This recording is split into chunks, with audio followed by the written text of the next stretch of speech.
शुरुआत करते हैं हेडलाइंस के नाल। प्रधानमंत्री नरेंद्र मोदी ते कैप्टन अमरिंदर सिंह दरमियान छिड़ी शब्दी जंग। मोदी ने कैप्टन दी देशभक्ति ते चुके सवाल, जबकि कैप्टन ने कहा मोदी बौखला गए ने, हर मौके सियासत करन बारे ही रहिंदे ने सोचदे। भाजपा तो देश नूं वड्डा खतरा। अरविंद केजरीवाल दे भाजपा ते निशा ने कहा देश खतरे विच है, देश नूं बचाउण लई ओह कुछ भी करनगे। भाजपा नूं हराउण लई कांग्रेस नाल गठजोड़ दी आखिर तक करनगे कोशिश।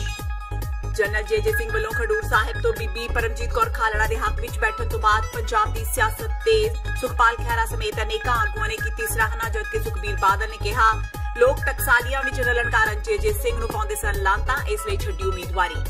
ਦਿੱਲੀ ਦੇ ਉਪ ਮੁੱਖ ਮੰਤਰੀ ਵੀ ਕੁੱਦੇ ਪੰਜਾਬ ਦੀ ਸਿਆਸਤ ਵਿੱਚ ਸੰਗਰੂਰ ਪਹੁੰਚ ਕੇ ਆਪ ਤੇ ਜਿੱਤਣ ਦੇ ਕੀਤੇ ਵਾਅਦੇ। ਪੰਜਾਬ ਵਿੱਚ ਅਜੇ ਵੀ ਵੱਡਾ ਜਨਦਾਨ ਹੋਣ ਦੀ ਕਹੀ ਗੱਲ। ਤੇ ਮੋਹਾਲੀ ਦੇ ਇੱਕ ਸਰਕਾਰੀ ਸਕੂਲ ਦੇ ਪ੍ਰਿੰਸੀਪਲ ਤੇ ਲੱਗੇ ਗੰਭੀਰ ਦੋਸ਼। ਬੱਚਿਆਂ ਨੂੰ ਕੜਾ ਤੇ ਕੇਸ ਰੱਖਣ ਕਾਰਨ ਇਮਤਿਹਾਨਾਂ ਵਿੱਚ ਨਾ ਬੈਠਣ ਦੀ ਦਿੱਤੀ ਧਮਕੀ।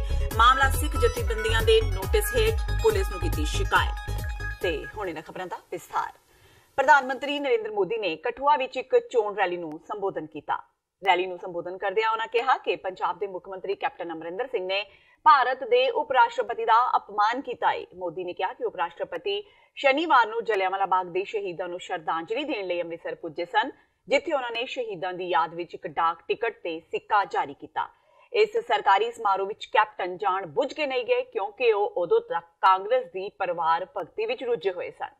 ਦੱਸ ਦੇਈਏ ਕਿ ਕਾਂਗਰਸ ਪ੍ਰਧਾਨ ਰਾਹੁਲ ਗਾਂਧੀ ਵੀ ਜਲਿਆਂਵਾਲਾ ਬਾਗ ਦੇ ਸ਼ਹੀਦਾਂ ਨੂੰ ਸ਼ਰਧਾਂਜਲੀ ਦੇਣ ਲਈ ਅੰਮ੍ਰਿਤਸਰ ਪੁੱਜੇ ਸਨ ਤੇ ਕੈਪਟਨ ਅਮਰਿੰਦਰ ਸਿੰਘ ਉਹਨਾਂ ਦੇ ਨਾਲ ਹੀ ਰੁੱਝੇ ਹੋਏ ਸਨ। ਉਹ ਉਪ ਰਾਸ਼ਟਰਪਤੀ ਐਮ ਵੈਂਕਈਆ ਨਾਇਡੂ ਦੇ ਸਮਾਰੋਹ ਵਿੱਚ ਸ਼ਾਮਿਲ ਨਹੀਂ ਹੋਏ। ਉਸ ਸਮਾਰੋਹ ਵਿੱਚ ਪੰਜਾਬ ਦੇ ਰਾਜਪਾਲ ਵੀਪੀ ਸਿੰਘ ਬਦਨੌਰ ਵੀ ਮੌਜੂਦ ਸਨ। ਮੋਦੀ ਨੇ ਇਹ ਵੀ ਦਾਅਵਾ ਕੀਤਾ ਕਿ ਕਾਂਗਰਸ ਹਾਈ ਕਮਾਂਡ ਜਾਣ ਬੁੱਝ ਕੇ ਕੈਪਟਨ ਅਮਰਿੰਦਰ ਸਿੰਘ ਉੱਤੇ ਆਪਣਾ ਦਬਾਅ ਬਣਾ ਰਹੀ ਹੈ। ਮੋਦੀ ਨੇ ਕਿਹਾ ਕਿ ਉਹ ਕੈਪਟਨ ਅਮਰਿੰਦਰ ਸਿੰਘ ਨੂੰ ਬਹੁਤ ਸਾਲਾਂ ਤੋਂ ਜਾਣਦੇ ਨੇ। ਉਹਨਾਂ ਕਿਹਾ ਕਿ ਕੈਪਟਨ ਤੇ ਦਬਾਅ ਬਣਾਇਆ ਗਿਆ ਹੈ ਤੇ ਇਸੇ ਕਰਕੇ ਹੀ ਉਹ ਉਪ ਰਾਸ਼ਟਰਪਤੀ ਦੇ ਸਮਾਰੋਹ ਵਿੱਚ ਨਹੀਂ ਗਏ। ਮੋਦੀ ਨੇ ਕਿਹਾ ਕਿ ਉਹਨਾਂ ਪਹਿਲਾਂ ਕਦੇ ਵੀ ਕੈਪਟਨ ਅਮਰਿੰਦਰ ਸਿੰਘ ਦੀ ਦੇਸ਼ ਭਗਤੀ ਉੱਤੇ ਸ਼ੱਕ ਨਹੀਂ ਕੀਤਾ। कल ही देश के उपराष्ट्रपति जो राजनीति में नहीं होते हैं, उपराष्ट्रपति महोदय सरकार के अधिकृत कार्यक्रम के लिए जलियांवाला बाग गए। उन्होंने शहीदों को श्रद्धांजलि दी, लेकिन सरकार के इस अधिकृत कार्यक्रम में कांग्रेस के मुख्यमंत्री गायब थे। उन्होंने इस कार्यक्रम का बहिष्कार किया। मालूम है क्यों? क्योंकि वो कांग्रेस परिवार की भक्ति में जुटे हुए। वे कांग्रेस के नामदार के साथ तो जलियांवाला बाग गए, लेकिन भारत के उपराष्ट्रपति के साथ भारत सरकार के देश के अधिकृत कार्यक्रम में उन्होंने जाना सही नहीं माना। यही राष्ट्रभक्ति और परिवार भक्ति का फर्क है। भाइयों बहनों, मैं कैप्टन अमरिंदर सिंह को बरसों से जानता। मैंने कभी उनकी देशभक्ति पर सवाल नहीं खड़ा किया। मैं समझ सकता हूं कि इस परिवार भक्ति के लिए उन पर किस तरह का दबाव बनाया गया, पंजाब में किस तरह के दांव पे चलाए जा रहे हैं, उसकी वजह से कैप्टन को भी झुकना पड़ गया। ਕੈਪਟਨ ਅਮਰਿੰਦਰ ਸਿੰਘ ਨੇ ਵੀ ਮੋਦੀ ਨੂੰ ਮੋੜਵਾਂ ਜਵਾਬ ਦਿੱਤਾ ਹੈ। ਪੰਜਾਬ ਦੇ ਮੁੱਖ ਮੰਤਰੀ ਕੈਪਟਨ ਅਮਰਿੰਦਰ ਸਿੰਘ ਨੇ ਪ੍ਰਧਾਨ ਮੰਤਰੀ ਵੱਲੋਂ ਲਾਏ ਗਏ ਦੋਸ਼ ਦਾ ਜਵਾਬ ਦਿੰਦਿਆਂ ਕਿਹਾ ਹੈ ਕਿ ਉਹ ਮੋਦੀ ਦੀਆਂ ਟਿੱਪਣੀਆਂ ਤੋਂ ਲੱਗਦਾ ਹੈ ਕਿ ਉਹ ਸਦਮੇ ਵਿੱਚ ਨੇ। ਆਪਣੇ ਇੱਕ ਟਵੀਟ ਰਾਹੀਂ ਪ੍ਰਧਾਨ ਮੰਤਰੀ ਮੋਦੀ ਨੂੰ ਕੀਤੇ ਸਿੱਧੇ ਸੰਬੋਧਨ ਵਿੱਚ ਕੈਪਟਨ ਨੇ ਕਿਹਾ ਕਿ ਮੋਦੀ ਅਜਿਹੇ ਮੌਕੇ ਤੇ ਵੀ ਗੰਦੀ ਸਿਆਸਤ ਕਰ ਰਹੇ ਨੇ। ਕੈਪਟਨ ਨੇ ਆਪਣੇ ਟਵੀਟ ਵਿੱਚ ਅੱਗੇ ਕਿਹਾ ਕਿ ਉਹ ਪਿਛਲੇ 2 ਵਰ੍ਹਿਆਂ ਤੋਂ ਕੇਂਦਰ ਸਰਕਾਰ ਨੂੰ ਬੇਨਤੀ ਕਰਦੇ ਆ ਰਹੇ ਨੇ ਕਿ ਉਹ ਪੰਜਾਬ ਸਰਕਾਰ ਦੇ ਵੱਲੋਂ ਜਲਿਆਂਵਾਲਾ ਬਾਗ ਦੇ ਸ਼ਹੀਦਾਂ ਦੀ 100ਵੀਂ ਬਰਸੀ ਨੂੰ ਮਨਾਉਣਾ ਚਾਹੁੰਦੇ ਨੇ, ਇਸ ਲਈ ਉਹਨਾਂ ਨੂੰ ਸਹਿਯੋਗ ਦਿੱਤਾ ਜਾਵੇ। ਕੇਂਦਰ ਸਰਕਾਰ ਨੇ ਉਸ ਸਮਾਰੋਹ ਨੂੰ ਆਪਣਾ ਕੋਈ ਸਹਿਯੋਗ ਤਾਂ ਨਹੀਂ ਦਿੱਤਾ, ਸਗੋਂ ਉਲਟਾ ਆਪਣਾ ਇੱਕ ਸਮਾਨਾਂਤਰ ਸਮਾਰੋਹ ਰੱਖ ਲਿਆ। ਲੋਕ ਸਭਾ ਚੋਣਾਂ ਲਈ ਦਿੱਲੀ ਵਿੱਚ ਕਾਂਗਰਸ ਤੇ ਆਮ ਆਦਮੀ ਪਾਰਟੀ ਵਿੱਚ ਗੱਠਜੋੜ ਨਾ ਹੋਣ ਦੀਆਂ ਚਰਚਾਵਾਂ ਵਿੱਚ ਆਮ ਆਦਮੀ ਪਾਰਟੀ ਸੁਪਰੀਮੋ ਅਰਵਿੰਦ ਕੇਜਰੀਵਾਲ ਨੇ ਕਿਹਾ ਕਿ ਉਹਨਾਂ ਦਾ ਯਤਨ ਆਖਿਰ ਤੱਕ ਜਾਰੀ ਰਹੇਗਾ। ਉਹਨਾਂ ਕਨਸਟੀਟਿਊਸ਼ਨਲ ਕਲੱਬ ਵਿੱਚ ਆਯੋਜਿਤ ਮਹਾ ਗੱਠਜੋੜ ਦੀ ਮੀਟਿੰਗ ਤੋਂ ਬਾਅਦ ਗੱਠਜੋੜ ਨੂੰ ਲੈ ਕੇ ਪੁੱਛੇ ਸਵਾਲ ਦੇ ਜਵਾਬ ਵਿੱਚ ਉਕਤ ਟਿੱਪਣੀ ਕੀਤੀ। ਕੇਜਰੀਵਾਲ ਦੇ ਇਸ ਬਿਆਨ ਤੋਂ ਬਾਅਦ ਕਾਂਗਰਸ ਤੇ ਆਮ ਆਦਮੀ ਪਾਰਟੀ ਵਿਚਕਾਰ ਗੱਠਜੋੜ ਦੀਆਂ ਚਰਚਾਵਾਂ ਫਿਰ ਤੋਂ ਤੇਜ਼ ਹੋ ਗਈਆਂ ਨੇ। ਦਿੱਲੀ ਵਿੱਚ ਮਹਾ ਗੱਠਜੋੜ ਦੀ ਦੇਸ਼ ਭਰ ਤੋਂ ਸ਼ਾਮਲ ਰਾਜਨੀਤਿਕ ਪਾਰਟੀਆਂ ਦੇ ਆਗੂਆਂ ਦੀ ਇੱਕ ਮੀਟਿੰਗ ਹੋਈ। ਪ੍ਰੈਸ ਕਾਨਫਰੰਸ ਖਤਮ ਹੋਣ ਤੋਂ ਬਾਅਦ ਜਦੋਂ ਅਰਵਿੰਦ ਕੇਜਰੀਵਾਲ ਤੋਂ ਦਿੱਲੀ ਵਿੱਚ ਕਾਂਗਰਸ ਨਾਲ ਗੱਠਜੋੜ ਤੇ ਸਵਾਲ ਪੁੱਛਿਆ ਗਿਆ ਤਾਂ ਉਹਨਾਂ ਕਿਹਾ ਕਿ ਦੇਸ਼ ਖਤਰੇ ਵਿੱਚ ਹੈ, ਅਸੀਂ ਇਸ ਨੂੰ ਬਚਾਉਣ ਲਈ ਕੁਝ ਵੀ ਕਰਾਂਗੇ। ਭਾਜਪਾ ਤੋਂ ਦੇਸ਼ ਨੂੰ ਬਚਾਉਣ ਲਈ ਸਾਡੇ ਯਤਨ ਅੰਤ ਤੱਕ ਜਾਰੀ ਰਹਿਣਗੇ। ਉਹਨਾਂ ਦੇ ਇਸ ਬਿਆਨ ਤੋਂ ਸਾਫ਼ ਸੀ ਕਿ ਜੇਕਰ ਕਾਂਗਰਸ ਉਹਨਾਂ ਨਾਲ ਗੱਲਬਾਤ ਕਰੇ ਤੇ ਗੱਠਜੋੜ ਦੇ ਦਰਵਾਜ਼ੇ ਬੰਦ ਨਹੀਂ ਹੋਏ। ਕੇਜਰੀਵਾਲ ਨੇ ਕਿਹਾ ਕਿ ਭਾਜਪਾ ਨੂੰ ਹਰਾਉਣਾ ਬਹੁਤ ਜ਼ਰੂਰੀ ਹੈ ਕਿਉਂਕਿ ਇਸ ਨਾਲ ਦੇਸ਼ ਵਿੱਚ ਸੰਵਿਧਾਨ ਨੂੰ ਖਤਰਾ ਪੈਦਾ ਹੋ ਗਿਆ ਹੈ। ਸੰਪਰਦਾਇਕਤਾ ਦੀ ਰਾਜਨੀਤੀ ਕਰਨ ਵਾਲੀ ਭਾਜਪਾ समाज ਨੂੰ तोड़ना चाहती है। केजरीवाल ने कहा कि देश खतरे में है, देश ਨੂੰ ਬਚਾਉਣ ਲਈ ਉਹ कुछ भी करेंगे। देखिए, देश इस टाइम खतरे में है और मोदी जी और अमित शाह जी की जोड़ी से देश को बचाने के लिए हमें जो भी करना पड़ेगा हम वो सब कुछ करने के लिए तैयार हैं। तो हमारे प्रयास अंत तक जारी रहेंगे। हम तो कब से उठा रहे हैं जी, सारी पार्टियां उठा रही हैं, हम भी कब से पिछले 2-3 साल से हम आवाज उठा रहे हैं, लेकिन आवाज की सुनवाई नहीं कर रहे ना। और सुनवाई इसीलिए केवल बीजेपी नहीं कर रही, उनकी सरकार है, उनको करनी है। सर, आपकी कंप्लेंट को रिकॉग्नाइज नहीं कर रही है, जो बटन दबाने पे वोट कोई और को जा रहा है। ये दुख की बात है कि इलेक्शन कमीशन जो है वो इस बात को गौर नहीं कर रही है। इलेक्शन कमीशन का काम है देश में fair, free and fair election करवाना। इलेक्शन कमीशन को क्या जाता है अगर वो 50% वोट को अगर सर, जो मेरा सवाल ये बहुत ही चिंता का विषय है कि जिस तरह से इलेक्शन कमीशन जो है वो सारी बीजेपी की बातें मान रही है और देश के लोगों की बातें, देश के लोगों के कंसर्न्स को नहीं मान रही। ਖਡੂਰ ਸਾਹਿਬ ਤੋਂ ਅਕਾਲੀ ਦਲ ਟਕਸਾਲੀ ਦੀ ਉਮੀਦਵਾਰੀ ਛੱਡਣ ਵਾਲੇ ਜਨਰਲ ਜੇ ਸਿੰਘ ਨੇ ਕਿਹਾ ਕਿ ਉਹਨਾਂ ਨੇ ਪੰਜਾਬ ਦੇ ਹਿੱਤਾਂ ਲਈ ਕੁਰਬਾਨੀ ਦਿੱਤੀ ਹੈ। ਚੰਡੀਗੜ੍ਹ ਵਿੱਚ ਪੱਤਰਕਾਰਾਂ ਨਾਲ ਗੱਲਬਾਤ ਕਰਦੇ ਉਹਨਾਂ ਕਿਹਾ ਕਿ ਉਹ ਬੀਬੀ ਖਾਲੜਾ ਦੀ ਪੂਰੀ ਹਮਾਇਤ ਕਰਨਗੇ। ਤੁਹਾਨੂੰ ਦੱਸ ਦਈਏ ਕਿ ਪੀਡੀਏ ਉਮੀਦਵਾਰ ਬੀਬੀ ਖਾਲੜਾ ਦੇ ਹੱਕ ਵਿੱਚ ਅਕਾਲੀ ਦਲ ਟਕਸਾਲੀ ਵੱਲੋਂ ਇੱਥੋਂ ਜਨਰਲ ਜੇ ਸਿੰਘ ਦੀ ਟਿਕਟ ਵਾਪਸ ਲੈ ਲਈ ਗਈ ਹੈ। ਜਨਰਲ ਜੇ ਸਿੰਘ ਨੇ ਕਿਹਾ ਕਿ ਉਹ ਕਿਸੇ ਅਹੁਦੇ ਦੇ ਭੁੱਖੇ ਨਹੀਂ, ਸਗੋਂ ਪੰਜਾਬ ਨੂੰ ਅਕਾਲੀਆਂ ਤੇ ਕਾਂਗਰਸੀਆਂ ਤੋਂ ਮੁਕਤ ਕਰਾਉਣਾ ਚਾਹੁੰਦੇ ਨੇ। ਜੇ ਸਿੰਘ ਨੇ ਕਿਹਾ ਕਿ ਉਹ ਮੈਦਾਨ ਨੂੰ ਛੱਡ ਕੇ ਨਹੀਂ ਜਾ ਰਹੇ, ਸਗੋਂ ਪੰਜਾਬ ਨੂੰ ਵੱਡੇ ਮਗਰਮੱਛਾਂ ਤੋਂ ਬਚਾਉਣ ਦੀ ਕੋਸ਼ਿਸ਼ ਕਰ ਰਹੇ ਨੇ। ਉਹਨਾਂ ਕਿਹਾ ਕਿ ਉਹ ਬੀਬੀ ਖਾਲੜਾ ਲਈ ਚੋਣ ਪ੍ਰਚਾਰ ਵੀ ਕਰਨਗੇ ਤੇ ਉਹਨਾਂ ਦੀ ਪੂਰੀ ਮਦਦ ਵੀ ਕਰਨਗੇ। ਉਹਨਾਂ ਕਿਹਾ ਕਿ ਉਹਨਾਂ ਦੇ ਸਾਰੇ ਸਾਥੀ ਬੀਬੀ ਖਾਲੜਾ ਦੀ ਹਮਾਇਤ ਕਰਨਗੇ। जो मैंने ये एक्शन लिया है, जो मैंने प्रपोजल अपनी पार्टी प्रेसिडेंट को दिया है, वो प्रपोजल अपने पंजाब के लिए, पंजाब के लोगों के लिए, सिख कौम के लिए, पंजाबी लोगों के लिए और हिंदुस्तान के लिए लिया है।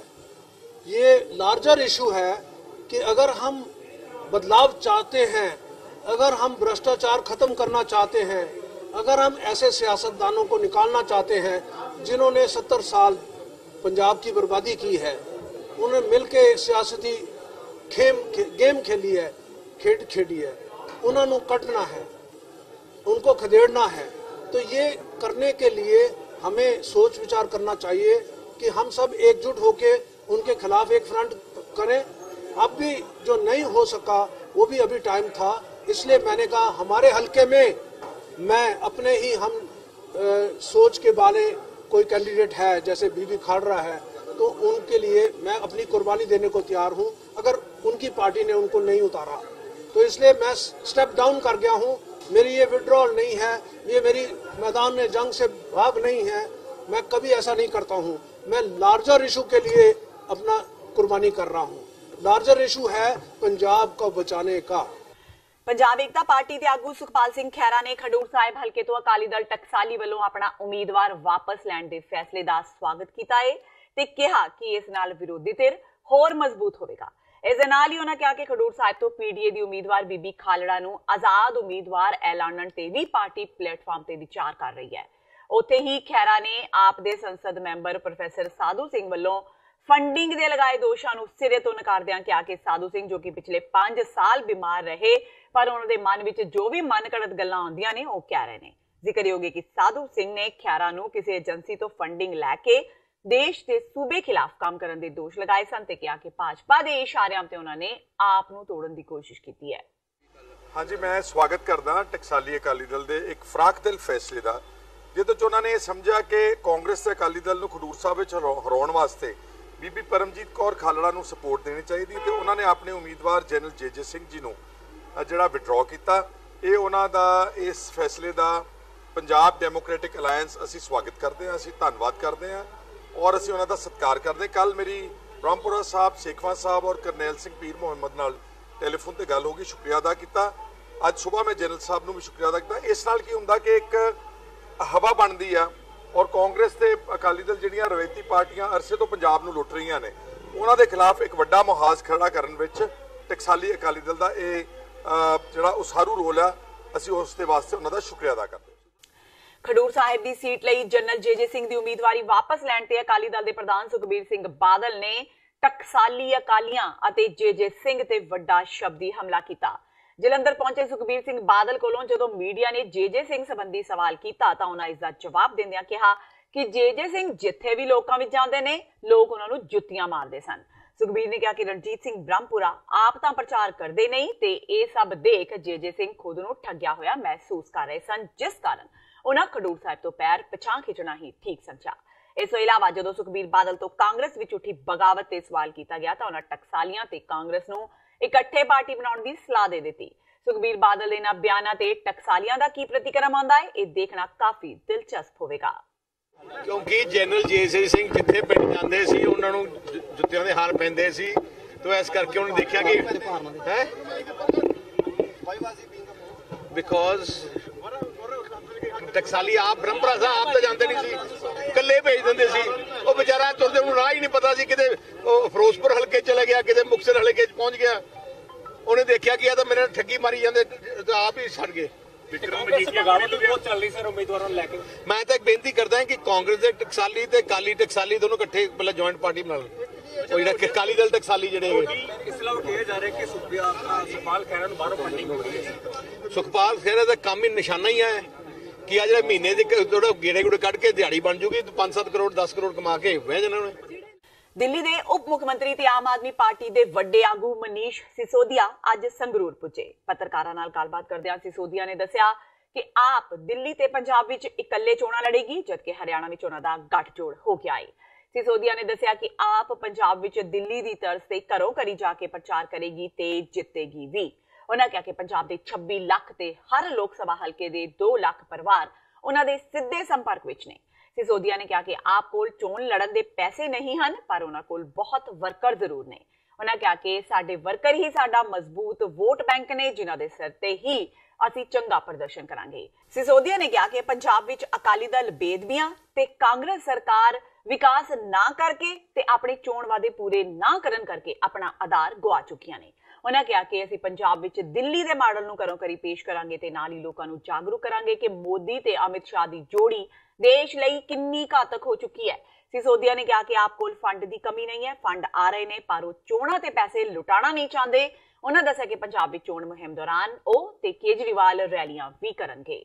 आज हम अपने कार्यकर्ताओं के साथ में बैठक करके पूरे पंजाब में गांव-गांव में किस तरह से आम आदमी पार्टी का मैसेज लेके जाना है और एक एक घर के साथ कैसे संपर्क साधना है, उस पर हम डोर टू डोर कैंपेन के लिए आज स्ट्रेटेजी बनाएंगे। कैंडिडेट से क्या चीज बातचीत होगी, किस स्ट्रेटेजी पे बात होगी? जैसे दिल्ली में काम किया है, पंजाब में कैसे? जिस तरह से दिल्ली में एक माहौल बना है और एक एक घर जाके आम आदमी पार्टी का कार्यकर्ता संपर्क कर रहा है, आज पंजाब भी उम्मीद रख रहा है कि पंजाब में बदलाव हो और आम आदमी पार्टी के सभी कैंडिडेट, सभी नेता और सभी हमारे वॉलंटियर्स एक एक घर में जाके लोगों के बीच संपर्क करेंगे और वहाँ लोगों से बात करेंगे। हमने तो सब जगह कहा हुआ है कि देश में जितनी भी ताकतें हैं, आज देश में मोदी और अमित शाह की जोड़ी सबसे बड़ा खतरा है, उनको हराया जाए और जो फिरका परस्ती की ताकतें हैं, देश को बांटने की ताकतें हैं, उनको हराया जाए। ਤੇ ਹੁਣ ਵੇਲਾ ਹੋ ਗਿਆ ਬ੍ਰੇਕ ਦਾ। ਬਾਕੀ ਦੀਆਂ ਖਬਰਾਂ ਇਸ ਬ੍ਰੇਕ ਤੋਂ ਬਾਅਦ।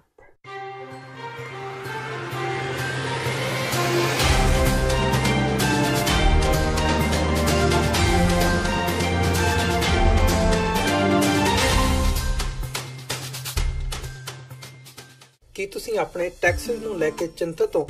ਤੁਸੀਂ ਆਪਣੀ ਕਮਾਈ ਲਈ ਮਿਹਨਤ ਕਰਦੇ ਹੋ, ਭਾਵੇਂ ਤੁਸੀਂ ਨੌਕਰੀ ਵਿੱਚ ਹੋਵੋ ਜਾਂ ਆਪਣਾ ਬਿਜ਼ਨਸ ਚਲਾਉਂਦੇ ਹੋ।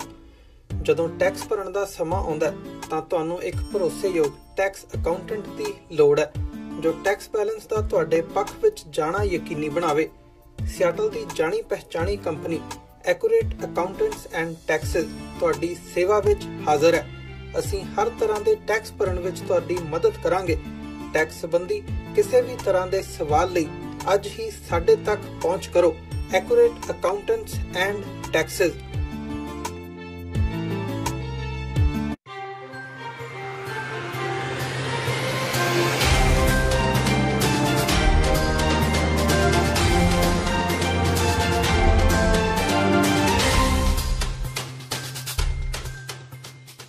ब्रेक तो बाद टीवी 84 ਦੇ ਖਬਰਾਂ ਦੇ ਬੁਲੇਟਿਨ ਵਿੱਚ ਸਵਾਗਤ ਹੈ। ਵਧਦੇ ਹਾਂ ਅਗਲੀ ਖਬਰ ਵੱਲ। ਅਕਾਲੀ ਦਲ ਦੇ ਸੰਗਰੂਰ ਤੋਂ ਉਮੀਦਵਾਰ ਪਰਮਿੰਦਰ ਸਿੰਘ ਢੀਂਡਸਾ ਨੇ ਪੰਜਾਬ ਦੀ ਕੈਪਟਨ ਸਰਕਾਰ ਤੇ ਧੱਕੇਸ਼ਾਹੀ ਕਰਨ ਦਾ ਖਦਸ਼ਾ ਜਤਾਇਆ ਹੈ। ਅੱਜ ਸੰਗਰੂਰ ਵਿੱਚ ਪੱਤਰਕਾਰਾਂ ਨਾਲ ਗੱਲਬਾਤ ਕਰਦਿਆਂ ਢੀਂਡਸਾ ਨੇ ਚੋਣ ਕਮਿਸ਼ਨ ਨੂੰ ਅਪੀਲ ਕਰਦਿਆਂ ਕਿਹਾ, ਚੋਣ ਕਮਿਸ਼ਨ ਨੂੰ ਪੰਜਾਬ ਵਿੱਚ ਵਾਧੂ ਫੋਰਸ ਭੇਜਣੀ ਚਾਹੀਦੀ ਹੈ ਤਾਂ ਜੋ ਸਰਕਾਰ ਡਰਾ ਧਮਕਾ ਕੇ ਚੋਣਾਂ ਨਾ ਜਿੱਤ ਸਕੇ। ਸਰਕਾਰ ਨੂੰ ਸਖਤੀ ਕਰਨੀ ਚਾਹੀਦੀ ਹੈ। ਸਾਨੂੰ ਖਦਸ਼ਾ ਹੈ ਵੀ ਕਾਂਗਰਸ ਪਾਰਟੀ ਮਾਹੌਲ ਖਰਾਬ ਕਰਕੇ ਜਿਹੜਾ ਹੈ ਲੋਕਾਂ ਨੂੰ ਡਰਾ ਧਮਕਾ ਕੇ ਵੋਟਾਂ ਜਿਹੜੀਆਂ ਉਹ ਕਰ ਸਕਦੀ ਹੈ, ਵੋਟਾਂ ਲੈਣ ਲਈ ਦਬਾਅ ਪਾ ਸਕਦੀ ਹੈ। ਸੋ ਸਾਡੀ ਤਾਂ ਸੈਂਟਰਲ ਜਿਹੜੀ ਇਲੈਕਸ਼ਨ ਕਮਿਸ਼ਨ ਹੈ ਉਹਨਾਂ ਨੂੰ ਇਹ ਬੇਨਤੀ ਹੈ ਕਿ ਥੋੜ੍ਹਾ ਜਿਹਾ ਪੰਜਾਬ ਦੇ ਵਿੱਚ ਫੋਰਸਿਸ ਭੇਜਣ ਅਤੇ ਜਿਹੜੀ ਲਾਅ ਐਂਡ ਆਰਡਰ ਸਿਚੁਏਸ਼ਨ ਦੀ ਉਹਦੀ ਜਿਹੜੀ ਹੈ ਮੋਨੀਟਰਿੰਗ ਕਰਨ ਤਾਂ ਕਿ ਲੋਕ ਬਿਨਾਂ ਭੈ ਤੋਂ ਬਿਨਾਂ ਡਰ ਤੋਂ ਆਪਣੀਆਂ ਵੋਟਾਂ ਦਾ ਇਸਤੇਮਾਲ ਕਰ ਸਕਣ। ਸ਼੍ਰੀ ਅਨੰਦਪੁਰ ਸਾਹਿਬ ਤੋਂ ਲੋਕ ਸਭਾ ਚੋਣਾਂ ਦੀ ਟਿਕਟ ਨਾ ਮਿਲਣ ਕਾਰਨ ਪਾਰਟੀ ਤੋਂ ਬਾਗੀ ਹੋਏ ਸੀਨੀਅਰ ਆਗੂ ਤੇ ਪਾਰਟੀ ਦੇ ਬੁਲਾਰੇ ਗੁਰਵਿੰਦਰ ਸਿੰਘ ਬਾਲੀ ਨੂੰ ਹਾਈ ਕਮਾਨ ਨੇ 6 ਸਾਲਾਂ ਲਈ ਪਾਰਟੀ ਵਿੱਚੋਂ ਹੀ ਕੱਢ ਦਿੱਤਾ ਹੈ। ਜੀਐਸ ਬਾਲੀ ਖਿਲਾਫ ਕਾਂਗਰਸ ਹਾਈ ਕਮਾਨ ਨੇ ਇੱਕ ਕਾਰਵਾਈ ਪਾਰਟੀ ਵਿਰੋਧੀ ਗਤੀਵਿਧੀਆਂ ਦੇ ਚਲਦਿਆਂ ਕੀਤੀ ਹੈ। ਹਾਲਾਂਕਿ ਬਾਲੀ ਦਾ ਕਹਿਣਾ ਹੈ ਕਿ ਉਹ ਪਹਿਲਾਂ ਹੀ ਕਾਂਗਰਸ ਵਿੱਚੋਂ ਸਾਰੇ ਅਹੁਦਿਆਂ ਤੋਂ ਅਸਤੀਫਾ ਦੇ ਚੁੱਕੇ ਸਨ ਤੇ ਉਹਨਾਂ ਨੂੰ ਪਾਰਟੀ ਦੇ ਇਸ ਫੈਸਲੇ ਨਾਲ ਕੋਈ ਫਰਕ ਨਹੀਂ ਪਵੇਗਾ। ਲੁਧਿਆਣਾ ਵਿੱਚ ਲੋਕ ਸਭਾ ਚੋਣਾਂ ਨੂੰ ਲੈ ਕੇ ਲਗਾਤਾਰ ਸਿਆਸਤ ਗਰਮਾਉਂਦੀ ਜਾ ਰਹੀ ਹੈ। ਆਮ ਆਦਮੀ ਪਾਰਟੀ ਦੀ ਲੁਧਿਆਣਾ ਤੋਂ ਲੀਡਰਸ਼ਿਪ ਲਗਾਤਾਰ ਕਾਂਗਰਸ ਵਿੱਚ ਸ਼ਾਮਿਲ ਹੋ ਰਹੀ ਹੈ। ਅੱਜ ਜਗਦੇਵ ਸਿੰਘ ਜੱਸੋਵਾਲ ਦੇ ਪੋਤੇ ਅਮਰਿੰਦਰ ਸਿੰਘ ਕਾਂਗਰਸ ਵਿੱਚ ਸ਼ਾਮਿਲ ਹੋ ਗਏ। ਅਮਰਿੰਦਰ ਸਿੰਘ ਨੂੰ ਸ਼ਾਮਿਲ ਕਰਾਉਣ ਲਈ ਕਾਂਗਰਸ ਦੇ ਲੋਕ ਸਭਾ ਤੋਂ ਉਮੀਦਵਾਰ ਰਵਨੀਤ ਬਿੱਟੂ ਵਿਸ਼ੇਸ਼ ਤੌਰ ਤੇ ਉਹਨਾਂ ਦੀ ਰਿਹਾਇਸ਼ ਤੇ ਪਹੁੰਚੇ। ਇਸ ਮੌਕੇ ਰਵਨੀਤ ਬਿੱਟੂ ਨੇ ਅਕਾਲੀ ਦਲ ਦੇ ਉਮੀਦਵਾਰ ਤੇ ਬਾਦਲਾਂ ਤੇ ਜੰਮ ਕੇ ਨਿਸ਼ਾਨੇ ਸਾਧੇ। ਰਵਨੀਤ ਬਿੱਟੂ ਨੇ ਕਿਹਾ ਕਿ ਬੇਦਬੀਆਂ ਲਈ ਬਾਦਲ ਹੀ ਜ਼ਿੰਮੇਵਾਰ ਸਨ। ਉਹਨਾਂ ਕਿਹਾ ਕਿ ਕੁਮਰ ਵਿਜੇ ਪ੍ਰਤਾਪ ਸਿੰਘ ਜੋ ਕਿ ਐਸਆਈਟੀ ਦੇ ਮੁਖੀ ਸਨ, ਉਹਨਾਂ ਦਾ ਤਬਾਦਲਾ ਵੀ ਬਾਦਲਾਂ ਦੇ ਕਹਿਣ ਤੇ ਹੀ ਕਰਵਾਇਆ ਗਿਆ। ਕਾਂਗਰਸ ਪਾਰਟੀ ਜਿਹੜੀ ਅਸਲੀ ਪਾਰਟੀ ਸਾਤੋਂ ਕੋਈ ਕਮੀ ਰਹਿ ਸਕਦੀ ਹੈ, ਸਾਤੋਂ ਕੋਈ ਗਲਤੀ ਰਹਿ ਸਕਦੀ ਹੈ ਜਿਹਦੇ ਕਰਕੇ ਕੁਝ ਸਮੇਂ ਲਈ ਅਮਰਿੰਦਰ ਸਾਤੋਂ ਦੂਰ ਹੋਇਆ। ਅੱਜ ਪਰ ਸਾਰੇ ਟੱਬਰ ਨੇ ਕੋਈ ਸਿਆਸੀ ਲਾਹਾ ਜਾਂ ਕੋਈ ਸਿਆਸੀ ਕੋਈ ਅਹੁਦੇ ਲਈ ਨਹੀਂ, ਫਾਇਦੇ ਲਈ ਨਹੀਂ, ਸਿਰਫ ਆਪਣੇ ਪਰਿਵਾਰ ਦੀ ਤਾਏ ਚਾਚਿਆਂ ਦੀ ਗੱਲ ਮੰਨ ਕੇ ਅੱਜ ਦੁਬਾਰਾ ਕਾਂਗਰਸ ਪਾਰਟੀ ਚ ਆਏ ਆ। ਇਹਨਾਂ ਦਾ ਦੋਨੋਂ ਹੱਥ ਖੋਲ ਕੇ ਕਾਂਗਰਸ ਪਾਰਟੀ ਅੱਜ ਇਹਨਾਂ ਦਾ ਜੀ ਆਇਆਂ ਕਰਦੀਆਂ, ਵੈਲਕਮ ਕਰਦੀਆਂ। ਐਸਆਈਟੀ ਚ ਹੋਰ ਬੜੇ ਅਫਸਰ ਨੇ ਪਰ ਇੱਕ ਬਾਹਰਲੇ ਸੂਬੇ ਦਾ ਜਿਹੜਾ ਸਭ ਤੋਂ ਇਮਾਨਦਾਰ ਅਫਸਰ ਵਿਜੇ ਕੁਮਰ ਪ੍ਰਤਾਪ, ਗੈਰ ਸਿੱਖ, ਉਹ ਚ ਅਣਖਾ, ਉਹ ਚ ਭਾਵਨਾ ਸਿੱਖੀ ਦੀ, ਉਹ ਚ ਭਾਵਨਾ ਗੀਤਾ ਸ਼੍ਰੀ ਦੀ, ਉਹ ਚ ਭਾਵਨਾ ਕੁਰਾਨ ਸ਼ਰੀਫ ਦੀ ਵੀ ਮੈਂ ਇਹ ਬੇਅਦਬੀ ਕਰਨ ਵਾਲਿਆਂ ਦਾ ਚਿਹਰੇ ਨੰਗੇ ਕਰਨੇ ਆ। ਜਦੋਂ ਗਲਾ ਅਫਸਰਾਂ ਤੱਕ ਰਾਤ ਨੂੰ ਚੱਕ ਲੇ, ਕਈ ਐਸਐਸਪੀ, ਕਈ ਬੜੇ ਅਫਸਰ, ਕਈ ਛੋਟੇ ਅਫਸਰ, ਸਭ ਜਦ ਕੱਲੇ ਕੱਲੇ ਦੀ ਇੰਟਰੋਗੇਸ਼ਨ ਹੋਈ, ਕੱਲੇ ਕੱਲੇ ਨੂੰ ਪੁੱਛਗਿੱਛ ਹੋਈ ਤਾਂ ਨੌ ਸੂਈ ਸਿੱਧੀ ਬਾਦਲਾਂ ਤੇ ਮਨਤਾਰ ਬਰਾੜ ਤੇ ਆ ਗਈ। ਮਨਤਾਰ ਬਰਾੜ ਵੀ ਭੱਜਿਆ ਕੋਟਾਂ 'ਚ, ਫਲਾਨਾ ਧਮਕੜਾ। ਜਦ ਪਤਾ ਲੱਗਿਆ ਵੀ ਹੁਣ ਬਚ ਨਹੀਂ ਹੋਣਾ ਤੇ ਮਿਹਨਤਾਂ ਕਰਕੇ ਇਲੈਕਸ਼ਨ ਕਮਿਸ਼ਨ ਨੂੰ ਵੀ ਜਿਹੜਾ ਇੱਕ ਇੰਡੀਪੈਂਡੈਂਟ ਬਾਡੀ ਆ ਉਹ ਤੇ ਜ਼ੋਰ ਪਾ ਕੇ ਸਿੱਧਾ ਦਿੱਲੀ ਤੋਂ ਹੁਕਮ ਆ ਕੇ ਵਿਜੇ ਕੁਮਰ ਪ੍ਰਤਾਪ ਨੂੰ ਅਫਸਰ ਨੂੰ ਬਦਲ ਕੇ ਆਪਣੀ ਜਾਨ ਬਚਾਉਣ ਲਈ ਇਲੈਕਸ਼ਨ ਤੱਕ ਗਈ। ਪਹਿਲਾਂ ਤੀਜੇ ਨੰਬਰ ਤੇ ਆਇਆ ਵਿਧਾਨ ਸਭਾ 'ਚ, ਇਸ ਵਾਰ ਸ਼ਾਇਦ ਕਿਤੇ ਖਾਤਾ ਹੀ ਨਾ ਖੁੱਲੇ।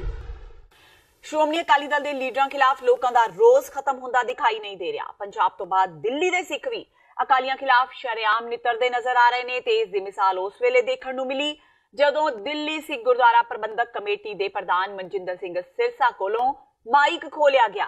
ਇਸ ਕਰਕੇ ਸਮਾਗਮ ਵਿੱਚ ਕਾਫੀ ਹੰਗਾਮਾ ਹੋ ਗਿਆ। ਦਰਅਸਲ ਦਿੱਲੀ ਸਿੱਖ ਗੁਰਦੁਆਰਾ ਪ੍ਰਬੰਧਕ ਕਮੇਟੀ ਵੱਲੋਂ ਗੁਰਦੁਆਰਾ ਮਜਨੂ ਕਾ ਟਿੱਲਾ ਵਿਖੇ ਵਿਸਾਖੀ ਬਾਰੇ ਪ੍ਰੋਗਰਾਮ ਕਰਵਾਇਆ ਗਿਆ। ਇਸ ਦੌਰਾਨ ਸ਼ਹੀਦਾਂ ਨੂੰ ਸ਼ਰਧਾਂਜਲੀ ਦੇ ਰਹੇ ਕਮੇਟੀ ਪ੍ਰਧਾਨ ਮਨਜਿੰਦਰ ਸਿੰਘ ਸਿਰਸਾ ਕੋਲੋਂ ਮਾਈਕ ਖੋਲਿਆ ਗਿਆ, ਜਿਸ ਕਾਰਨ ਸਮਾਗਮ ਥੋੜੀ ਦੇਰ ਰੋਕਣਾ ਪਿਆ। ਦਰਅਸਲ ਸਿਰਸਾ ਜਦੋਂ ਗੁਰਦੁਆਰਾ ਸਾਹਿਬ ਦੀ ਸਟੇਜ ਤੋਂ ਭਾਸ਼ਣ ਦੇ ਰਹੇ ਸਨ ਤਾਂ ਇੱਕ ਵਿਅਕਤੀ ਆਇਆ ਤੇ ਮਾਈਕ ਚੁੱਕ ਕੇ ਮੰਚ ਤੋਂ ਹੇਠਾਂ ਲਾ ਲਿਆ ਤੇ ਖੁਦ ਬੋਲਣਾ ਸ਼ੁਰੂ ਕਰ ਦਿੱਤਾ। ਇਸ ਤਰ੍ਹਾਂ ਕੁਝ ਦੇਰ ਲਈ ਸਮਾਗਮ ਵਿੱਚ ਖਲਲ ਵੀ ਪਿਆ। ਸੂਤਰਾਂ ਮੁਤਾਬਕ ਮਾਈਕ ਖੋਣ ਵਾਲੇ ਸਿੱਖ ਨੇ 2017 ਦੀਆਂ ਦਿੱਲੀ ਕਮੇਟੀ ਦੀਆਂ ਚੋਣਾਂ ਵਿੱਚ ਵੀ ਹਿੱਸਾ ਲਿਆ ਸੀ। ਸਾਡੇ ਇਤਿਹਾਸ ਨੂੰ ਕੋਈ ਯਾਦ ਨਹੀਂ ਕਰਾਉਣਾ ਚਾਹੇਗਾ।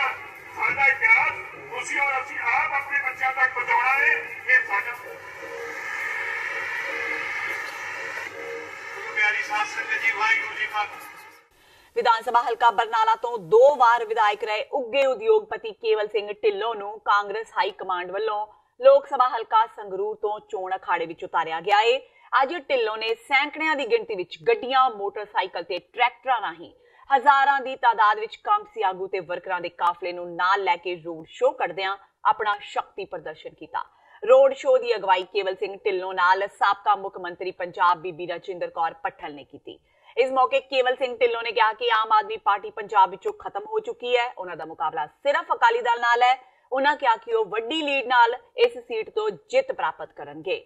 ਇਹਦਾ ਦੇਖੋ ਲੋਕਾਂ ਦਾ ਖਾਸ ਜਿੰਨਾ ਪਿਆਰ ਆ, ਜਿੰਨੀ ਮੁਹੱਬਤ ਆ, ਇਹ ਮੋਦੀ ਨੂੰ ਹਰਾਉਣ ਲਈ ਤੇ ਆਮ ਆਦਮੀ ਪਾਰਟੀ ਤਾਂ ਖਤਮ ਆ। ਪਹਿਲਾਂ 4 ਸੀ ਉਡੀਕ ਰਹਿ ਗਏ, ਵੀ ਖਤਮ ਆ। ਇਹ ਤਾਂ ਹੁਣ ਆਪਣੀ ਕਾਂਗਰਸ ਦੀ ਆਉਣੀ ਹੈ। ਸੂਬੇ ਦੇ ਵਿੱਚ ਵੀ ਕਾਂਗਰਸ ਦੇ ਉੱਪਰ ਵੀ ਕਾਂਗਰਸ। ਆ ਲੋਕਾਂ ਦੀ ਜਿਹੜੀ ਤੁਸੀਂ ਦੇਖਿਆ, ਲੋਕਾਂ ਦਾ ਇਕੱਠ, ਠਾਠਾ ਮਾਰਦਾ ਇਕੱਠ। ਇਹ ਕਹਿ ਰਿਹਾ ਕਿ ਆਉਣ ਵਾਲੀ ਸਰਕਾਰ ਕਾਂਗਰਸ ਦੀ ਸਰਕਾਰ। ਸਾਰਿਆਂ ਨੂੰ ਇਹ ਬੇਨਤੀ ਹੈ ਕਿ ਵੋਟ ਆਪਣੀ ਕਾਂਗਰਸ ਨੂੰ ਪਾ ਕੇ ਵਿਅਰਥ ਨਹੀਂ ਕਰਨੀ। ਆਪ ਤਾਂ ਖਤਮ ਆ, ਪਰ ਉਹਨਾਂ ਨੂੰ ਮੋਦੀ ਨੂੰ ਭਜਾਉਣਾ। ਆਪਣੀ ਲੜਾਈ ਮੋਦੀ ਦੇ ਨਾਲ ਆ। ਖਾਲਸਾ ਸਾਜਨਾ ਦਿਵਸ ਤੇ ਵਿਸਾਖੀ ਦਾ ਤਿਉਹਾਰ ਮਨਾਉਣ ਲਈ ਭਾਰਤ ਤੋਂ ਸਿੱਖ ਜਥੇ ਵਿੱਚ ਸ਼ਾਮਿਲ ਹੋ ਕੇ ਪਾਕਿਸਤਾਨ ਗਏ ਇੱਕ ਸ਼ਰਧਾਲੂ ਦੀ ਮੌਤ ਹੋਣ ਦੀ ਖਬਰ ਹੈ। ਮ੍ਰਿਤਕ ਦੀ ਪਛਾਣ ਹੁਸ਼ਿਆਰ ਸਿੰਘ ਵਜੋਂ ਹੋਈ ਹੈ। 71 ਸਾਲਾ ਹੁਸ਼ਿਆਰ ਸਿੰਘ ਪਿੰਡ ਹਥਨ ਨਜ਼ਦੀਕ ਮਲੇਰਕੋਟਲਾ ਜ਼ਿਲ੍ਹਾ ਸੰਗਰੂਰ ਦਾ ਰਹਿਣ ਵਾਲਾ ਸੀ।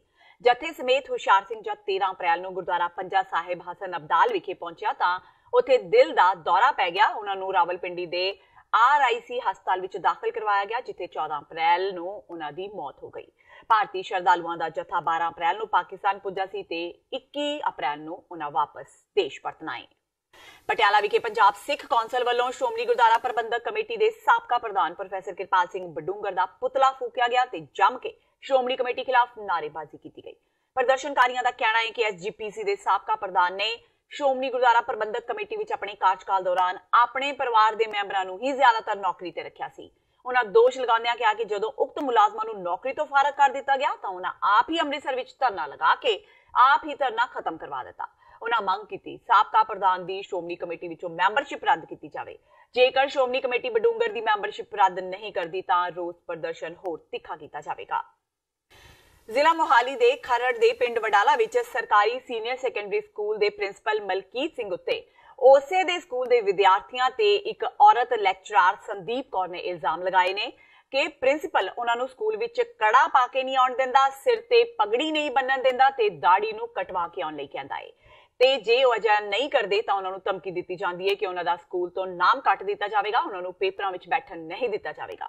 ਜਦੋਂ ਇਸ ਗੱਲ ਦੀ ਭਿਣਕ ਯੂਨਾਈਟਿਡ ਸਿੱਖ ਪਾਰਟੀ ਦੇ ਲੋਕਾਂ ਨੂੰ ਲੱਗੀ ਤਾਂ ਉਹਨਾਂ ਨੇ ਇਸ ਦਾ ਗੰਭੀਰ ਨੋਟਿਸ ਲੈਂਦਿਆਂ ਪ੍ਰਿੰਸੀਪਲ ਕੋਲ ਪਹੁੰਚੇ ਤੇ ਜਿੱਥੇ ਪ੍ਰਿੰਸੀਪਲ ਨੇ ਆਪਣੀ ਗਲਤੀ ਮੰਨਦਿਆਂ ਹੋਇਆਂ ਲੋਕਾਂ ਦੇ ਸਾਹਮਣੇ ਮਾਫੀਨਾਮਾ ਵੀ ਲਿਖ ਦਿੱਤਾ, ਪਰ ਕੁਝ ਦਿਨ ਬਾਅਦ ਫਿਰ ਪ੍ਰਿੰਸੀਪਲ ਮਲਕੀਤ ਸਿੰਘ ਉਸੇ ਤਰ੍ਹਾਂ ਹੀ ਕਰਨ ਲੱਗਾ, ਜਿਸ ਦੀ ਸ਼ਿਕਾਇਤ ਦੇਣ ਲਈ ਅੱਜ ਯੂਨਾਈਟਿਡ ਸਿੱਖ ਪਾਰਟੀ ਦੇ ਮੈਂਬਰ ਮੋਹਾਲੀ ਜ਼ਿਲ੍ਹੇ ਦੇ SSP ਹਰਚਰਨ ਸਿੰਘ ਭੁੱਲਰ ਨੂੰ ਲਿਖਤੀ ਸ਼ਿਕਾਇਤ ਦੇਣ ਗਏ, ਜਿਸ ਉੱਤੇ SSP ਹਰਚਰਨ ਸਿੰਘ ਭੁੱਲਰ ਨੇ ਕਾਰਵਾਈ ਕਰਦਿਆਂ ਇਸ ਦੀ ਜਾਂਚ ਕਰਵਾਉਣ ਦੇ ਆਦੇਸ਼ ਦਿੱਤੇ। ਅੱਜ ਇਹੀ ਇਸ਼ੂ ਹੈ ਜਿਹੜਾ ਅਸੀਂ SSP ਸਾਹਿਬ ਮੋਹਾਲੀ ਨੂੰ ਮੰਗ ਪੱਤਰ ਦਿੱਤਾ ਗਿਆ। ਸਰਕਾਰੀ ਸਕੂਲ ਦੇ ਜਿਹੜੇ ਪ੍ਰਿੰਸੀਪਲ ਨੇ ਪਿੰਡ ਨਵਾਂ ਸ਼ਹਿਰ ਖਰੜ ਜ਼ਿਲ੍ਹਾ ਮੋਹਾਲੀ, ਉਹਨਾਂ ਦੇ ਖਿਲਾਫ ਅਸੀਂ ਦਰਖਾਸਤ ਦਿੱਤੀ ਹੈ। ਉਹਦਾ ਕਾਰਨ ਇਹੀ ਹੈ ਕਿ ਪ੍ਰਿੰਸੀਪਲ ਵੱਲੋਂ ਜਿਹੜੇ ਸਿੱਖ ਬੱਚੇ ਨੇ ਸਰਕਾਰੀ ਸਕੂਲ ਦੇ ਵਿੱਚ ਜਿਹੜੇ ਪੜ੍ਹਦੇ ਨੇ ਸੰਬੰਧਿਤ ਉਹਨਾਂ ਬੱਚਿਆਂ ਨੂੰ ਉਹਨਾਂ ਦੇ ਜਿਹੜੇ ਕਕਾਰ ਨੇ ਉਹਨਾਂ ਤੇ ਕਮੈਂਟ ਕੀਤੇ ਜਾ ਰਹੇ ਨੇ ਕਿ ਤੁਸੀਂ ਦਸਤਾਰ ਨਹੀਂ ਬੰਨ੍ਹ ਕੇ ਆਉਣੀ, ਤੁਸੀਂ ਦਾੜੀ ਕਟਾ ਕੇ ਆਓ ਜਾਂ ਕੜਾ ਨਹੀਂ ਪਾ ਕੇ ਆਉਣਾ। ਮਤਲਬ ਇਹ ਚੀਜ਼ਾਂ ਉਹ ਕਹਿ ਰਹੇ ਨੇ ਜਿਹੜੀ ਸਿੱਖ ਕਦੇ ਵੀ ਬਰਦਾਸ਼ਤ ਨਹੀਂ ਕਰ ਸਕਦੇ। ਅੱਜ ਅਸੀਂ SSP ਸਾਹਿਬ ਨੂੰ ਇਹੀ ਮੰਗ ਪੱਤਰ ਦਿੱਤਾ ਕਿ ਉਹਨਾਂ ਦੇ ਖਿਲਾਫ ਸਖਤ ਤੋਂ ਸਖਤ ਕਾਰਵਾਈ ਕਰਕੇ ਕੇਸ ਦਰਜ ਕਰਕੇ ਉਹਨਾਂ ਨੂੰ ਜੇਲ੍ਹ ਭੇਜਿਆ ਜਾਵੇ। ਮੈਨੂੰ ਹੁਣੇ ਇੱਕ ਬੰਦੇ ਦਰਖਾਸਤ ਦੇ ਕੇ ਗਏ ਨੇ ਜੀ, ਇਹਦੇ ਸੰਬੰਧ 'ਚ ਮੈਂ ਕੰਸਰਨਡ ਅਫਸਰਾਂ ਨੂੰ ਮਾਰਕ ਕੀਤੀ, ਉਹ ਪੜਤਾਲ ਕਰਨਗੇ। ਪੜਤਾਲ ਤੋਂ ਬਾਅਦ ਜਿਹੜੀ ਗੱਲ ਸਾਹਮਣੇ ਆਈ ਪ੍ਰੋਪਰ ਐਕਸ਼ਨ ਲਵਾਂਗੇ। ਜਲਿਆਂਵਾਲਾ ਬਾਗ ਦੇ ਸ਼ਹੀਦੀ ਸਾਕੇ ਨਾਲ ਜੁੜੀ ਕਿਤਾਬ ਖੂਨੀ ਵਿਸਾਖੀ ਨੂੰ ਅੱਜ ਰਿਲੀਜ਼ ਕੀਤਾ ਗਿਆ। ਇਸ ਮੌਕੇ ਇਸ ਕਿਤਾਬ ਦੇ ਲੇਖਕ ਨਾਨਕ ਸਿੰਘ ਦੇ ਪੋਤੇ ਨਵਦੀਪ ਸਿੰਘ ਨੇ ਇਸ ਕਿਤਾਬ ਨੂੰ ਰਿਲੀਜ਼ ਕੀਤਾ। ਇਸ ਮੌਕੇ ਪੰਜਾਬ ਦੇ ਕੈਬਨਿਟ ਮੰਤਰੀ ਮਨਪ੍ਰੀਤ ਸਿੰਘ ਬਾਦਲ ਮੁੱਖ ਤੌਰ ਤੇ ਮੌਜੂਦ ਸਨ ਤੇ ਉਹਨਾਂ ਨੇ ਇਸ ਕਿਤਾਬ ਦੀ ਕੁੰਡ ਚੁਕਾਈ ਕੀਤੀ। ਉਹਨਾਂ ਕਿਹਾ ਕਿ ਇਹ ਕਿਤਾਬ ਦੇਸ਼ ਦੇ ਇਤਿਹਾਸ ਵਿੱਚ ਅਹਿਮ ਯੋਗਦਾਨ ਰੱਖਦੀ ਹੈ ਕਿਉਂਕਿ ਜਲਿਆਂਵਾਲਾ ਬਾਗ ਦੇ ਸ਼ਤਾਬਦੀ ਦੇ ਸਮੇਂ ਇਸ ਨੂੰ ਰਿਲੀਜ਼ ਕੀਤਾ ਗਿਆ ਹੈ ਤੇ ਨਾਲ ਹੀ ਉਹਨਾਂ ਕਿਹਾ ਕਿ ਆਉਣ ਵਾਲੀ ਨਸਲ ਨੂੰ ਇਸ ਦੇ ਬਾਰੇ ਜਾਣਕਾਰੀ ਮਿਲ ਸਕੇਗੀ ਕਿ ਇਸ ਦਿਨ ਕੀ ਹੋਇਆ ਸੀ ਤੇ ਇਸ ਤਰਾਸਦੀ ਦੇ ਬਾਰੇ ਲੋਕ ਚੰਗੀ ਤਰ੍ਹਾਂ ਜਾਣ ਸਕਣਗੇ। ਨਾਲ ਹੀ ਉਹਨਾਂ ਕਿਹਾ ਕਿ ਅੰਮ੍ਰਿਤਸਰ ਇਸ ਇਤਿਹਾਸ ਨਾਲ ਜੁੜਿਆ ਹੋਇਆ ਹੈ, ਇਸੇ ਲਈ ਉਹ ਆਪਣੇ ਫਰਜ਼ ਨੂੰ ਨਿਭਾਉਣ ਲਈ ਇੱਥੇ ਆਏ ਨੇ। ਡੇਰਾ ਬੱਸੀ ਦੇ ਕਾਂਗਸੀ ਆਗੂ ਜਸਬੀਰ ਸਿੰਘ ਜੱਸਾ ਦੀ ਅੱਜ ਸਵੇਰ ਸਮੇਂ ਦਰਖਤ ਤੋਂ ਲਟਕਦੀ ਲਾਸ਼ ਬਰਾਮਦ ਹੋਈ। ਕਾਂਗਸੀ ਆਗੂ ਜਸਬੀਰ ਸਿੰਘ ਪੇਸ਼ੇ ਵਜੋਂ ਬਿਲਡਰ ਸੀ ਤੇ ਡੇਰਾ ਬੱਸੀ ਦੀ ਆਸ਼ਿਆਨਾ ਕਲੋਨੀ ਵਿੱਚ ਰਹਿ ਰਿਹਾ ਸੀ। ਜਸਬੀਰ ਸਿੰਘ ਜੱਸਾ ਦੇ ਪਰਿਵਾਰਕ ਮੈਂਬਰਾਂ ਨੇ ਉਹਨਾਂ ਦੀ ਮੌਤ ਸੰਬੰਧੀ ਕਤਲ ਦਾ ਖਦਸ਼ਾ ਪ੍ਰਗਟ ਕੀਤਾ ਹੈ। ਪਰਿਵਾਰਕ ਮੈਂਬਰਾਂ ਦਾ ਕਹਿਣਾ ਹੈ ਕਿ ਉਹਨਾਂ ਨੂੰ ਇਹ ਯਕੀਨ ਨਹੀਂ ਹੋ ਰਿਹਾ ਕਿ ਜਸਬੀਰ ਉਹਨਾਂ ਵਿਚਕਾਰ ਨਹੀਂ ਰਹੇ।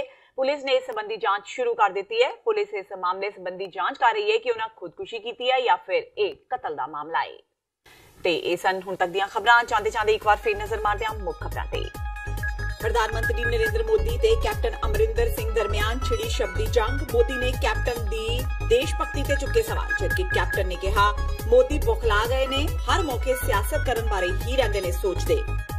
ਭਾਜਪਾ ਤੋਂ ਦੇਸ਼ ਨੂੰ ਵੱਡਾ ਖਤਰਾ। ਅਰਵਿੰਦ ਕੇਜਰੀਵਾਲ ਦੇ ਭਾਜਪਾ ਦੇ ਨਿਸ਼ਾ ਨੇ ਕਿਹਾ ਦੇਸ਼ ਖਤਰੇ ਵਿੱਚ ਹੈ, ਦੇਸ਼ ਨੂੰ ਬਚਾਉਣ ਲਈ ਉਹ ਕੁਝ ਵੀ ਕਰਨਗੇ। ਭਾਜਪਾ ਨੂੰ ਹਰਾਉਣ ਲਈ ਕਾਂਗਰਸ ਨਾਲ ਗੱਠਜੋੜ ਦੀ ਆਖਿਰ ਤੱਕ ਕਰਨਗੇ ਕੋਸ਼ਿਸ਼। ਜਨਰਲ ਜੇ ਸਿੰਘ ਵੱਲੋਂ ਖਡੂਰ ਸਾਹਿਬ ਤੋਂ ਬੀਬੀ ਪਰਮਜੀਤ ਕੌਰ ਖਾਲੜਾ ਦੇ ਹੱਕ ਵਿੱਚ ਬੈਠਣ ਤੋਂ ਬਾਅਦ ਪੰਜਾਬ ਦੀ ਸਿਆਸਤ ਤੇਜ਼। ਸੁਖਪਾਲ ਖਹਿਰਾ ਸਮੇਤ ਅਨੇਕਾਂ ਆਗੂਆਂ ਨੇ ਕੀਤੀ ਸਰਾਹਨਾ, ਜਦਕਿ ਸੁਖਬੀਰ ਬਾਦਲ ਨੇ ਕਿਹਾ ਲੋਕ ਟਕਸਾਲੀਆਂ ਵਿੱਚ ਰਲਣ ਕਾਰਨ ਜੇ ਸਿੰਘ ਨੂੰ ਪਾਉਂਦੇ ਸਨ ਲਾਂਤਾਂ, ਇਸ ਲਈ ਛੱਡੀ ਉਮੀਦਵਾਰੀ। ਦਿੱਲੀ ਦੇ ਉਪ ਮੁੱਖ ਮੰਤਰੀ ਵੀ ਕੁੱਦੇ ਪੰਜਾਬ ਦੀ ਸਿਆਸਤ ਵਿੱਚ। ਸੰਗਰੂਰ ਪਹੁੰਚ ਕੇ ਆਪ ਤੇ ਜਿੱਤਣ ਦੇ ਕੀਤੇ ਵਾਅਦੇ। ਪੰਜਾਬ ਵਿੱਚ ਅਜੇ ਵੀ ਵੱਡਾ ਜਨ ਅਦਾਨ ਹੋਣ ਦੀ ਕਹੀ ਗੱਲ। ਤੇ ਮੋਹਾਲੀ ਦੇ ਇੱਕ ਸਰਕਾਰੀ ਸਕੂਲ ਦੇ ਪ੍ਰਿੰਸੀਪਲ ਤੇ ਲੱਗੇ ਗੰਭੀਰ ਦੋਸ਼। ਬੱਚਿਆਂ ਨੂੰ ਕੜਾ ਤੇ ਕੇਸ ਰੱਖਣ ਕਾਰਨ ਇਮਤਿਹਾਨਾਂ ਵਿੱਚ ਨਾ ਬੈਠਣ ਦੀ ਦਿੱਤੀ ਧਮਕੀ। ਮਾਮਲਾ ਸਿੱਖ ਜਥੇਬੰਦੀਆਂ ਦੇ ਨੋਟਿਸ ਹੇਠ, ਪੁਲਿਸ ਨੂੰ ਕੀਤੀ ਸ਼ਿਕਾਇਤ। ਇਸ ਦੇ ਨਾਲ ਹੀ TV 84 ਦਾ ਖਬਰਾਂ ਦਾ ਇਹ ਬੁਲੇਟਿਨ ਖਤਮ ਹੁੰਦਾ ਹੈ। ਮੈਨੂੰ ਹਰਪ੍ਰੀਤ ਕੌਰ ਨੂੰ ਦਿਓ ਇਜਾਜ਼ਤ। ਸਤਿ ਸ਼੍ਰੀ ਅਕਾਲ।